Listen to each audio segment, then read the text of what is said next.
자, SRW의 그 스위칭 컨셉에 대한 내용을 소개하도록 하겠습니다.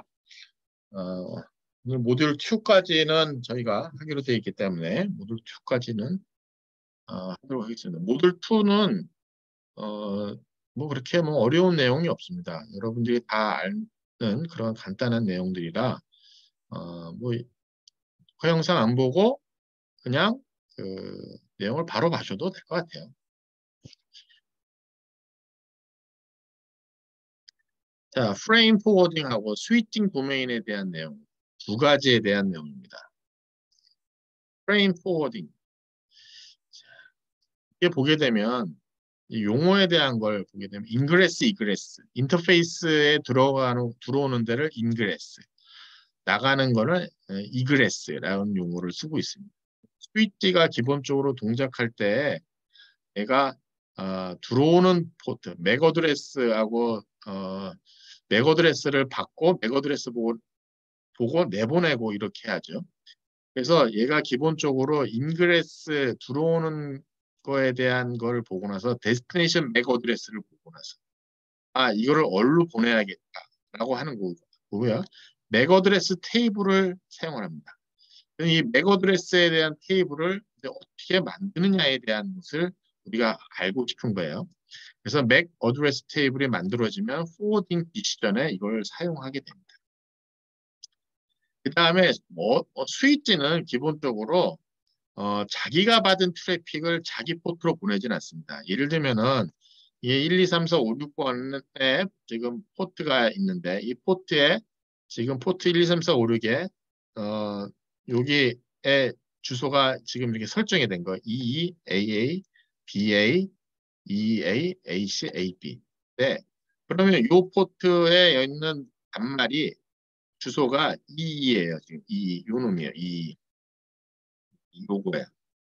그러면 여기서 트래픽을 발생한 놈은 자기 자손으로는 보내지 않고요. 2, 3, 4, 5, 6으로 보내게 됩니다.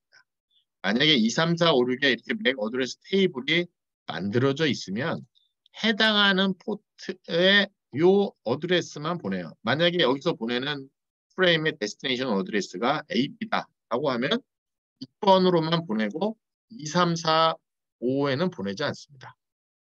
그리고 만약에 여기에 설정되어 있지 않은 주소가 있다. 그럼 2, 3, 4, 5, 6에 다 보냅니다. 플러딩하죠. 브로드캐스트에 대한 것도 그렇게 보내고요. 그래서 그렇게 플러딩하는 거에 대한 내용이에요. 그래서 랜 스위치의 기본은 제가 지금 말씀드린 게 실은 전부 다입니다.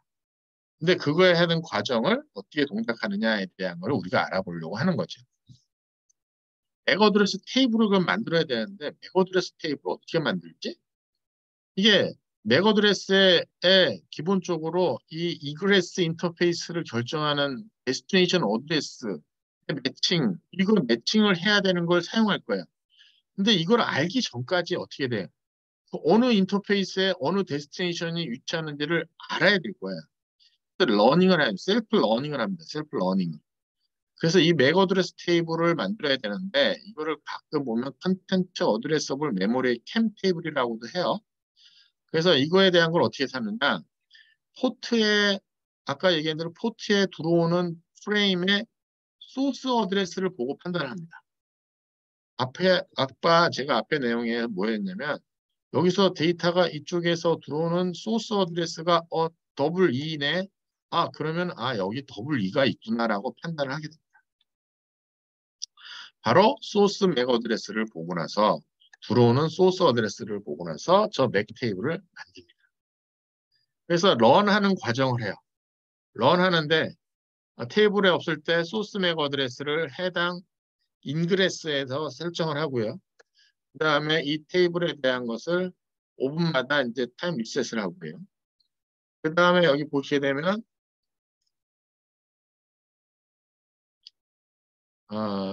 근데 이게 설정이 끝나고 나면 포워딩을 합니다.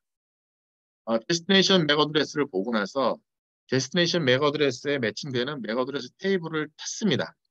그래서 스페시픽 그 해당하는 포트에다가 포워딩 하고요.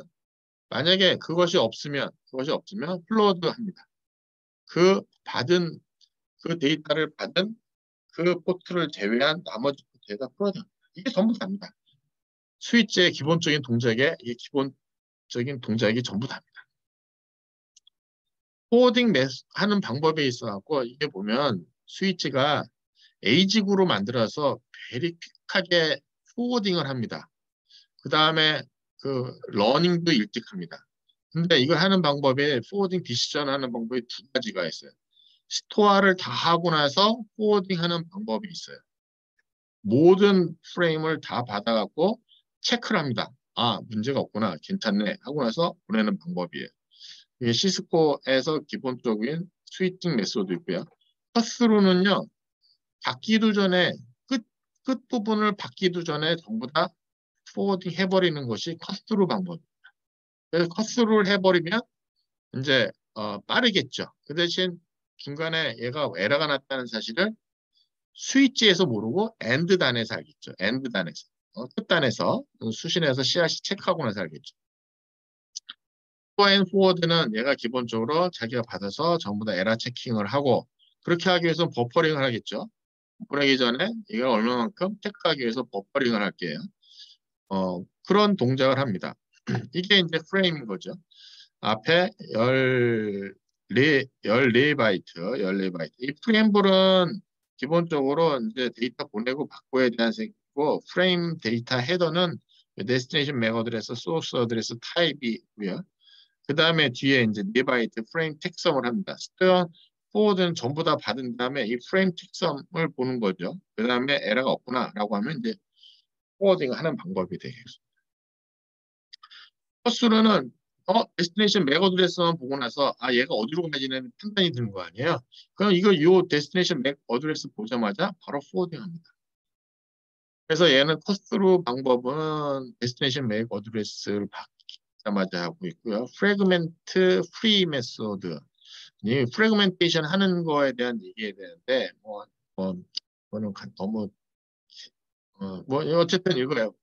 설명해 드리면 이게 프래그멘테이션을 이제 IP 도메인 혹은 저기 뭐야 MTU 사이즈가 제한이 되기 때문에 프래그멘테이션을 해야만 돼요. 근데 그거를 프래그멘테이션 하지 않은 상태로 해서 보내는 그런 방법입니다. 그래서 64바이트 이상에 대해서만 동작을 할 수 있고요. 그렇기 때문에 런 그러니까 조금 오는 거에 대한 거는 어, 제거를 할 수가 있습니다. 컷스루에 대한 것이 보면 스위칭이 10마이크로세컨 언더를 해야만 될 때, 상당히 빨리 해야만 되는 거예요. 10마이크로세컨 프레임 텍섬을 하지 않아야 되는 거예요. 그러니까 이게 이런 거죠. 프레임 텍섬을 안 할 정도로 데이터 로스가 안 나는다고 가정을 하는 겁니다. 그러니까 네트워크가 깨끗하다. 단말에서 오는 것도 깨끗하다. 그러니까 굳이 프레임 텍섬할 필요 있겠니? 빨리 보내면 되지. 밴드위드스를 잡아먹지 않죠. 어, 근데 이제 인그레스, 이그레스가 서로 스피드가 다른 경우, 10메가, 100메가 있을 때는 반드시 버퍼링해서 가야 되는데 이 스피드 미스매치 나는 경우, 그때는 이거를 할 수가 없습니다. 컷스루에 대한 스위칭에 대한 장단점을 했고요. 스위칭 도메인에 대한 것이 브로드캐스트 도메인하고 컬리전 도메인이 좀 다릅니다. 스위칭 도메인에 대한 거 보게 되면 이게 스위치는 컬리전 도메인을 줄이고 컨제스션을 낮추는 게 목적입니다. 스위치에 대한 큰 목적이 스위치의 목적이 컬리전 도메인을 될 수 있으면 줄여서 컨제스션을 줄이는 게 목적입니다. 만약에 풀 두플렉스가 되면은 컬리전에 대한 것은 발생하지 않습니다. 근데 만약에 풀 두플렉스가 아닌 해프 두플렉스로 만약에 하면 컬리전이 발생할 수 있습니다. 그렇게 되면 이제 밴드위드스에 대한 컨텐션이 필요로 하고요. 그다음에 컬리전이 발생할 수가 있고요. 대부분의 디바이스, 마이크로소프트, 그다음에 시스코의 모스트 디바이스들은 오토 니고시에이션을 합니다. 그래서 될 수 있으면 풀 두플렉스로 맞춰서 그런 것이 발생하지 않도록 하죠. 풀 두플렉스로 맞출 수 있는 것이 가장 좋죠. 그다음에 스피드가 이쪽 장비는 100메가, 10메가 지원하고 이쪽은 1기가, 100메가, 10메가 지원할 때는 가장 가장 높은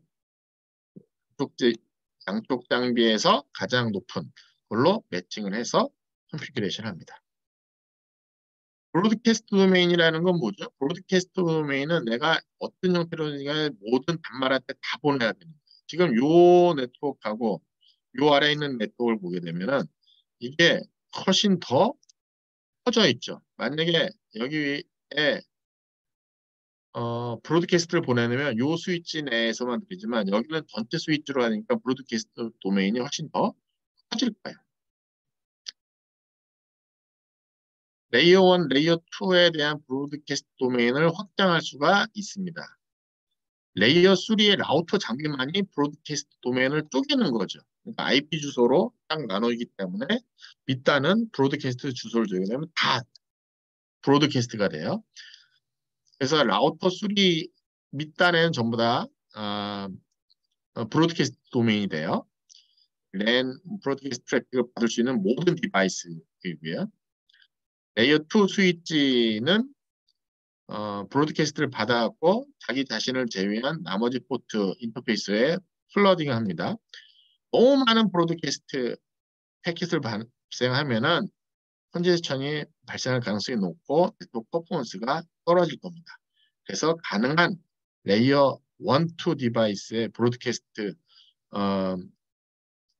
는 줄여주는 게 좋아요. 그래서 보게 되면 레이어 1, 2의 디바이스를 키우는 것은 브로드캐스트 도메인을 확장하는 것이다. 키우는 것이다라고. 그래서 레이어 2 장치는 될 수 있으면 줄여주는 게 좋습니다. 그 다음에 이제 컬리전 도메인은 더 줄여주는 게 좋겠죠. 브로드캐스트 도메인이 큰데 그 안에 컬리전 도메인이 이제 몇 개가 있는 겁니다. 그러면은 브로드캐스트를 딱 때렸을 때 컬리전이 최소한 분산돼 가지고 각각 발생하도록 해주는 게 좋겠죠. 자, 네트워크 컨제스천을 줄일 수 있는 방법, 피할 수 있는 방법은 뭐가 있을까요? 보면은 풀드프렉스, 맥어드레스, 그 다음에 컨제스천 줄일 수 있도록 풀드프렉스를 쓸 수 있는 게 가장 바람직하다. 그 다음에 이제 뭐가 있냐면 패스트 포트 스피드. 포트 스피드를 키우면 10메가짜리보다는 1기가짜리가 좋겠죠. 100메가라든가 이런 것들이 더 좋겠죠. 그러면 어떻게 되겠습니까? 어, 이 데이터에 가는 시간이 줄어드는 거예요. 데이터 가는 시간이 줄어드니까 컨제스천 날 가능성이 줄어드는 거죠. 인터널 스위칭을 빨리 쓰는 걸 좋다. 인터널하게 버스라든가 쉐어드 메모리 혹은 뭐 스위칭 소재를 써가지고 할 텐데 이걸 패스트한 걸 쓰는 게 좋지 않겠느냐. 그럼 빨리 샥 지나가는 거죠. 그래서 버스라든가 메모리에 대한 액세스 타임을 빨리 높은 걸 써가지고 인터널 스위칭을 높이는 것이 바람직하다. 그러니까 인터널 스위칭을 구현하는 방법에 있어서는 스위칭 소재를 쓰는 방법도 있지만은 버스로 구현하거나 메모리를 쓰는 거예요. 우리가 USB라는 것이잖아요. 우리 유니버설 시리얼 버스. 그러니까 USB가 다 그 안에 버스 방식인데 상당히 빨라서 지금 쓰는 거예요. 그러니까 그런 식의 스위칭 소자를 쓰면 스위칭 소자는 좀 비싸니까 그래서 높일 수도 있고 인터널 버스라든가 메모리로 해서 살 수도 있고요. 그다음에 버퍼 사이즈를 키울 수 있는 방법도 있습니다. 버퍼, 템포러리 스토리지에 대한 거를 이거 버퍼링을 좀 많이 하게 되면 로스가 좀 줄어들 거 아니에요. 그래서 컨제스천을 줄일 수가 있습니다. 하이포트 덴시티, 포트 덴시티라는 게 뭐냐면은 이거예요. 그 한 디바이스의 포트에 대한 걸 많이 두는 거. 그럼 예를 들면은 우리가 24포트짜리, 24포트짜리 두고 나서 하는 게 낫지. 뭐 6포트짜리, 6포트짜리, 6포트짜리, 6포트, 6포트, 혹은 뭐 12포트, 12포트, 12포트, 12포트 이렇게 있는 것보다 48포트짜리 2개, 혹은 뭐 24포트짜리 뭐 이렇게 개수. 그래서 포트 덴시티라고 하는 게 한 디바이스에 포트가 상당히 많은 거 주는 것이 바람직하다. 그렇게 해서 트래픽에 대한 컨디션을 낮추는 것이